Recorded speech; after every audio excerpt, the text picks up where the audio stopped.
আমার সম্মানীয় ভাইয়েরা এবং মায়েরা, মনে রাখবেন, বিশ্বর জমিনে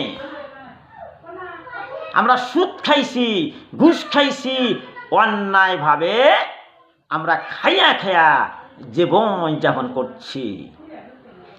কিন্তু মনত রাখিব লাগিব, মোর এটা কথা মনত রাখিব লাগিব। এটা কি? দুনিয়ার ভিতরে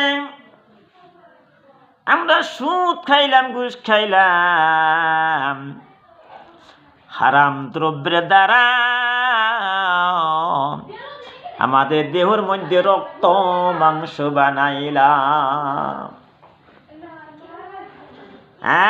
ভাইরা আমার, মায়েরা গো, এই রক্ত মাংস আমাদের দেহ, রক্ত মাংস যারা হারাম উপায়ে, হারাম দ্রব্যের দ্বারা আমাদের রক্ত মাংস বানাইলাম, যেদিন আমি কবরে চলে যাব, বন্ধুরা শোনো,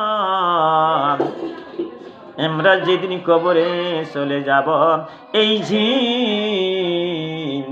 আমাদের রক্ত মাংস, এই দেহে রক্ত মাংস মকরা মাসি আর সাপ বিচ্ছু খায়া খায়া তারা হিষ্টু পিষ্ট হবে।